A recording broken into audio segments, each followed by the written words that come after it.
नमस्कार विद्यार्थी मित्रांनो, आज आपण मार्केटिंग मॅनेजमेंटमध्ये बी.कॉम फिफ्थ सेमच्या विपणन प्रक्रियेच्या अवस्था, ज्याला आपण स्टेजेस इन मार्केटिंग प्रोसेस हे बघणार आहोत. स्टेजेस इन मार्केटिंग प्रोसेसमध्ये औद्योगिक क्रांतीमुळे आर्थिक व्यवस्थेमध्ये अनेक मूलभूत असे बदल घडून आले आणि संपूर्णपणे बदललेले उत्पादनाचे तंत्र, मोठ्या प्रमाणावरील वस्तूंचे उत्पादन, बाजारपेठेचे जागतिक स्वरूप, उत्पादक व ग्राहक यांच्यातील प्रत्यक्ष संपर्काचा अभाव इत्यादींमुळे विपणनाचे कार्य फार गुंतागुंतीचे बनलेले आहे. विपणनाच्या क्षेत्रामध्ये कार्यशील असणाऱ्या व्यक्तींना जी कार्य करावी लागतात त्या कार्यांनाच आपण मार्केटिंग फंक्शन्स असे म्हणतो. आधुनिक विपणन व्यवस्थेचे स्वरूप गुंतागुंतीचे असल्यामुळे संबंधित व्यक्तींना ही कार्य प्रमुख 3 अवस्थांमधून पाडावी लागतात, ज्यालाच आपण स्टेजेस इन मार्केटिंग प्रोसेस असं म्हणतो.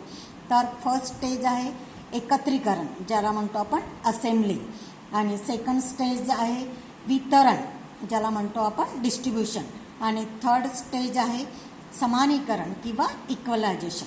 तर स्टेप बाय स्टेप ह्या स्टेजेस इन मार्केटिंग प्रोसेस आपण बघूया. नंबर 1 एकत्रीकरण किंवा असेंब्लिंग. एकत्रीकरण किंवा असेंब्लिंग म्हणजे एकत्रित करणे, उत्पादित झालेला माल एका ठिकाणी एकत्र करणे. मग उत्पादन आणि आजच्या घडीला किंवा आजच्या स्थितीमध्ये उत्पादनाचे क्षेत्र आणि उपभोगाचे क्षेत्र हे भिन्न भिन्न समजले जातं. उत्पादक वर्ग आणि ग्राहक वर्ग वेगवेगळा समजला जातो आणि उत्पादनाचे क्षेत्र हे उपभोगाच्या क्षेत्रापासून वेगळे झाल्याने उत्पादित वस्तूंना उपभोगाच्या क्षेत्रामध्ये पोचविण्यासाठी किंवा उत्पादित झालेली वस्तू ग्राहकांपर्यंत पोचविण्यासाठी व ती ग्राहकांना योग्य त्या प्रमाणावर उपलब्ध करून देण्यासाठी वस्तूचे उत्पादन फार मोठ्या प्रमाणावर करावं लागतं.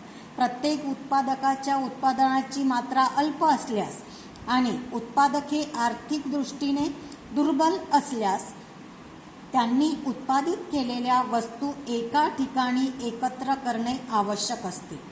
विशिष्ट भौगोलिक क्षेत्रामध्ये विखुरलेल्या अनेक ज्या उत्पादित वस्तू असतात त्या वस्तूंना एका सेंट्रल ठिकाणी किंवा एका केंद्रीय स्थानी गोळा करणे म्हणजेच एकत्रीकरण होय. थोडक्यात उत्पादित वस्तूंना एकाच व्यवस्थापनाखाली किंवा एकाच नियंत्रणाखाली गोळा करण्याकरता करण्यात येणाऱ्या सर्व व्यावसायिक क्रियांचा समावेश एकत्रीकरणामध्ये होतो. किंवा अनेक उत्पादकांनी उत्पादित केलेल्या वस्तूंना केंद्रीय ठिकाणी किंवा बाजारपेठेमध्ये प्रवाहित करण्याच्या दृष्टीने करण्यात येणाऱ्या क्रियेला एकत्रीकरण असं म्हणतात. जेव्हा आपण एकत्रीकरण बघतो किंवा असेंब्लिंग बघतो, जेव्हा मार्केटिंग प्रोसेसमध्ये त्या स्टेजेसच्या संदर्भामध्ये, तर ह्या एकत्रीकरणाची जी काहीतरी कॅरेक्टरिस्टिक्स आहे, कॅरेक्टरिस्टिक्स ऑफ असेंब्लिंग किंवा त्याला मराठीमध्ये आपण म्हणूया एकत्रीकरणाची वैशिष्ट्ये. एकत्रीकरण म्हणजे मग शेवटी काय, उत्पादनाच्या क्षेत्रात सर्वत्र विखुरलेल्या आणि उत्पादकांनी उत्पादित केलेल्या वस्तूंना एका सेंट्रल ठिकाणी किंवा केंद्रस्थानी गोळा करणे. व्यापाऱ्यांनी विक्रीसाठी व ग्राहकांनी उपभोगासाठी वस्तूच्या खरेदीसाठी एकत्रित येणे आवश्यक असतं. हे एकत्रीकरणाचं वैशिष्ट्य आहे. तिसरा जर वैशिष्ट्यांचा विचार केला तर एकत्रीकरणामध्ये वस्तूची मालकी व नियंत्रण यामध्ये आवश्यक ते परिवर्तन करता येते. नेक्स्ट, एकत्रीकरणामध्ये खरेदी, विक्री, वाहतूक, संग्रहण, वित्त व्यवस्थापन, ज्याला फायनान्स मॅनेजमेंट म्हणतो, श्रेणीकरण म्हणजे ग्रेडेशन, जोखमीचे व्यवस्थापन म्हणजे रिस्क ऑफ मॅनेजमेंट, ह्या सर्व गोष्टींचा समावेश एकत्रीकरणामध्ये येत असतो. जर आपण विपणन प्रक्रियेमध्ये एकत्रीकरणाला जर महत्त्व दिलं तर एकत्रीकरणामुळे वस्तूंच्या साठवणुकीचं कार्य हे सहज होतं आणि शेतमालाची किंमत जवळच्या बाजारपेठेत कमी असल्यास शेतकऱ्यांना ती दूरच्या बाजारपेठेत नेऊन जास्त किमतीला विकता येते. त्याचप्रमाणे एकत्रीकरणामुळे शेतमालाचे एकत्रीकरण केले तर बाजारपेठेनुसार जिथे जिथे मागणी असेल तिथे तिथे त्या शेतकऱ्याला त्या मालाचा पुरवठा करता येतो आणि एक उचित किंमत, ज्याला फेअर व्हॅल्यू म्हणतो, ही मिळवता येते. शेतमालाच्या एकत्रीकरणामुळे किंवा त्याच्या ग्रेडेशनमुळे किंवा वर्गीकरणामुळे ती वस्तू त्याला चांगल्या किमतीला विकता येते आणि विशिष्ट मोसमामध्ये किंवा विशिष्ट वातावरणामध्ये उत्पादित होणाऱ्या वस्तूंचे एकत्रीकरण केल्यास मोसम संपल्यानंतर किंवा ते वातावरण संपल्यानंतर किंवा तो विशिष्ट कालावधी संपल्यानंतर त्या वस्तूचा तुटवडा किंवा अभाव जाणवत नाही. आज तुम्हाला माहीत असेल कोणतीही वस्तू कोणत्याही सीझनमध्ये मिळते. उन्हाळ्यात तयार होणारी वस्तू इव्हन पावसाळ्यात सुद्धा मिळते किंवा हिवाळ्यात सुद्धा मिळते. याप्रमाणे ज्या ज्या ऋतूमध्ये ती वस्तू निर्माण होत असेल त्या त्या ऋतूच्या ऐवजी सुद्धा ती वस्तू आपल्याला मार्केटमध्ये अवेलेबल असते किंवा आपण घेऊ शकतो आणि हे सर्व शक्य होतं एकत्रीकरणामुळे. त्यानंतर विपणन प्रक्रियेच्या अवस्थेमधला दुसरा जो मुद्दा आहे तो आहे वितरण किंवा डिस्ट्रीब्युशन. डिस्ट्रीब्युशन म्हणजे वितरित करणे किंवा मागणीनुसार पुरवठा करणे. तर जेव्हा आपण डिस्ट्रीब्युशनचा किंवा वितरणाचा विचार करतो तेव्हा वस्तूंची मागणी करणारे हे ग्राहक असंख्य असतात आणि ते सर्वत्र विखुरलेले असतात. त्यामुळे वस्तूची रोजची जी गरज असते ती गरज लक्षात घेऊन ग्राहकांना हवी असलेली वस्तू योग्य मुदतीमध्ये आणि योग्य किमतीमध्ये उपलब्ध करून देण्याची जबाबदारी ज्या व्यक्तींवर असते त्यांचा समावेश वितरण या संज्ञेमध्ये होतो. एकत्रीकरणाच्या कार्यामध्ये वस्तू एकत्र गोळा केल्या जातात तर वितरणाच्या कार्यामध्ये एकत्रित केलेल्या वस्तू किंवा संग्रहित केलेल्या वस्तू त्या वस्तूंच्या ग्राहकांपर्यंत पोहोचविण्यासाठी प्रयत्न केले जातात. ग्राहकांच्या गरजांचे स्वरूप लक्षात घेऊन वस्तूंचे वितरण करण्यासाठी वस्तूच्या खरेदी विक्रीचे व्यवहार करण्यासाठी ग्राहकांना वस्तू उपलब्ध करून देण्यासाठी वस्तूंचे विविध श्रेणीमध्ये वर्गीकरण करणे, विपणन कार्यामध्ये भांडवल उपलब्ध करून देणे हे सर्व वितरण अवस्थेमध्ये येते. तर अशी ही वितरण अवस्था म्हणजे एकत्रित केलेला माल त्या त्या ग्राहकांपर्यंत पोहोचणे ही सुद्धा विपणन प्रक्रियेची अवस्था आहे. नंबर 3 आहे इक्वलायझेशन किंवा समानीकरण. मग एकत्रीकरणामध्ये भौगोलिक प्रदेशामध्ये विखुरलेल्या वस्तू एकत्रित केल्या जातात तर वितरणामध्ये त्या वस्तू इतरत्र पसरलेल्या ग्राहकांपर्यंत पोहोचविण्यासाठी प्रयत्न केले जातात. जसे एकत्रीकरण व वितरण ह्या दोन्ही क्रिया जरी वेगवेगळ्या असल्या तरी त्या परस्पर पूरक अशा आहेत. एकत्रीकरण आणि वितरण या क्रियेमध्ये समन्वय साधण्याच्या दृष्टीने जे विशेष प्रयत्न केले जातात त्यांना समानीकरण किंवा इक्वलायझेशन असं म्हणतात. काय वस्तूंची मात्रा व दर्जा या 3 गोष्टींच्या आधारावर वस्तूंची मागणी व पुरवठ्यामध्ये सामंजस्य प्रस्थापित करण्यासाठी केल्या जाणाऱ्या प्रयत्नांचा समावेश हा समानीकरण या संज्ञेमध्ये होतो. बाजारपेठेमध्ये ग्राहकांच्या गरजेनुसार वस्तूचा पुरवठा करण्यासाठी काही विशिष्ट प्रकारचे प्रयत्न केले जातात. बाजारपेठेत मागणीपेक्षा पुरवठा कमी असल्यास ग्राहकांना जास्त किमतीला वस्तू विकत घ्यावी लागते तर मागणीपेक्षा पुरवठा जास्त असल्यास उत्पादकाला कमी किमतीत वस्तू ही विकावी लागते. याप्रमाणे जर समानीकरण असेल तर समानीकरणामुळे मागणी आणि पुरवठ्यातले संतुलन हे साधून किमतीतील चढउतार टाळता येतात किंवा विपणनाच्या दोन्ही बाजू एकत्रीकरण आणि वितरण यांच्यामध्ये साम्य साधता येतं किंवा एक प्रकारचं संतुलन प्रस्थापित करता येतं किंवा वेगवेगळी स्टोरेज रूम्स किंवा गोडाऊन्स किंवा भांडारगृह उघडून त्या वस्तूच्या मागणीपर्यंत ती वस्तू साठवून ठेवता येतं. त्यानंतर आपण बघणार आहोत विपणनाची कार्य. विपणनाची कार्य म्हणजे फंक्शन्स ऑफ मार्केटिंग.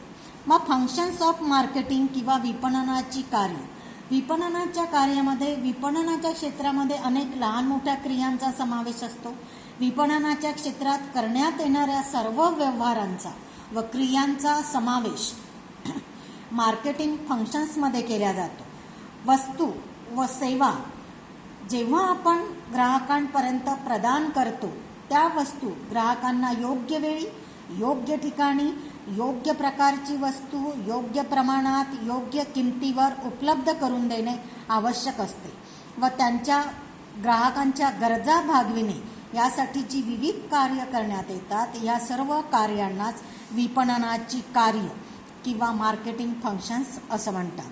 जेव्हा आपण मार्केटिंग फंक्शनचा विचार करतो किंवा विपणनाच्या कार्यांचा विचार करतो तेव्हा विपणनाच्या कार्याची मुख्य 3 प्रकार पडतात. एक विनिमयाची कार्य. विनिमयाच्या कार्यांचे पुन्हा 2 प्रकार पडतात. एक खरेदी आणि दुसरं विक्री. नंबर 2चं विपणनाचं कार्य आहे भौतिक पुरवठ्याची कार्य. भौतिक पुरवठ्याच्या कार्याचे पुन्हा 2 प्रकार पडतात. एक वाहतूक आणि दुसरं संग्रहण. त्यानंतर नंबर 3 मेन पॉइंट आहे, मेन फंक्शन आहे सहाय्यक कार्य, जरा सबसिडियरी फंक्शन्स म्हणतात. याच्यामध्ये याचे पुन्हा 4 प्रकार पडतात. एक विपणन जोखीम, ज्याला नंतर 2 प्रमापीकरण, नंबर 3 बाजार समाचार आणि 4 वित्त किंवा फायनान्स. याप्रमाणे जेव्हा आपण विपणनाच्या कार्याचा अभ्यास करतो किंवा विनिमयाच्या कार्याचा किंवा खरेदी विक्रीच्या कार्याचा अभ्यास करतो तेव्हा सुरुवातीचं जे महत्त्वाचं विपणनाचं कार्य आहे की वस्तूंची खरेदी आणि विक्री करणे. आता जेव्हा विनिमयाच्या कार्याचा अभ्यास करतो तेव्हा सुरुवातीला येतं खरेदी. मग खरेदी ही विपणनाची पहिली प्रक्रिया आहे. खरेदी या संज्ञेमध्ये वस्तूची मालकी ही एका व्यक्तीकडून दुसऱ्या व्यक्तीकडे जात असते किंवा दुसऱ्या व्यक्तीकडे हस्तांतरित असते. वस्तूचे उत्पादन करण्यासाठी उत्पादक कच्च्या मालाची खरेदी करत असतो. उत्पादन झाल्यानंतर उत्पादकाकडून घाऊक व्यापाऱ्याकडून किरकोळ व्यापारी आणि किरकोळ व्यापाऱ्याकडून ग्राहक वस्तूंची खरेदी करत असतो. खरेदीच्या कार्यामध्ये साधारणतः वस्तूचा पुरवठा होऊ शकेल अशा योग्य मार्ग निवडला जातो. खरेदी करण्यात येणाऱ्या वस्तूंची मात्रा निश्चित करणे, तिचे गुण निश्चित करणे, तिची श्रेणी निश्चित करणे, तिची पद्धती निश्चित करणे, तिचा आकार निश्चित करणे हे सर्व हक्क उत्पादकाला असतात. कोणत्याही उपक्रमाचे यश काही प्रमाणात वस्तूच्या परिणामकारक खरेदीवर अवलंबून असतात. त्याचप्रमाणे ते खरेदीचे धोरण आखताना किंवा त्यासंबंधीचे कार्यक्रम तयार करताना आणि प्रत्यक्षात खरेदीचे व्यवहार करताना उपक्रमाच्या व्यवस्थापकांच्या दृष्टिकोनावर सुद्धा अवलंबून असतात. थोडक्यात खरेदी ही जेव्हा एका वस्तूची मालकी दुसऱ्या व्यक्तीकडे जाते त्यालाच खरेदी असं म्हणतात. दुसरा याच्यामधला पॉईंट आहे विक्री. विक्री म्हणजे नफा मिळविण्याच्या उद्देशाने वस्तूची मालकी इतर व्यक्तीकडे हस्तांतरित करण्यासाठी करण्यात येणाऱ्या क्रियेला विक्री असे म्हणतात. व्यवसायाचा नफा वाढविण्याच्या दृष्टिकोनातून किंवा व्यवसायात जास्तीत जास्त नफा मिळविण्याच्या उद्देशाने विक्री ही केली जाते. तर विक्रीच्या कार्यामध्ये अनेक क्रियांचा समावेश होतो. त्यामध्ये वस्तूचे नियोजन करणे, वस्तूचा विकास करणे, ग्राहकांशी संपर्क साधणे, मागणीची निर्मिती करणे, कराराच्या अटी ठरविणे किंवा कराराची प्रक्रिया ठरविणे आणि करार करण्याची क्रिया करणे. आणि विपणनामध्ये वस्तूची विक्री वाढविण्यासाठी किंवा विक्रीचे इष्टांक पूर्ण करण्यासाठी आणि विक्री धोरणांची यशस्वी अंमलबजावणी करण्यासाठी विक्रीचे नियोजन हे करण्यात येते.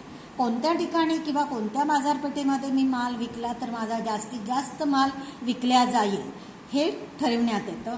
याप्रमाणे एक कार्यक्रम आखला जातो, एक कार्यक्रमाची कार्यप्रणाली आखली जाते. विक्री संघटनेच्या माध्यमातून, सेल्स ऑर्गनायझेशनच्या माध्यमातून प्रत्येक घटकांचे कार्य हे ठरविण्यात येते आणि प्रत्येक घटकांमध्ये एक कोऑर्डिनेशन राहील, एक समन्वय राहील या दृष्टीने प्रयत्न केला जातो.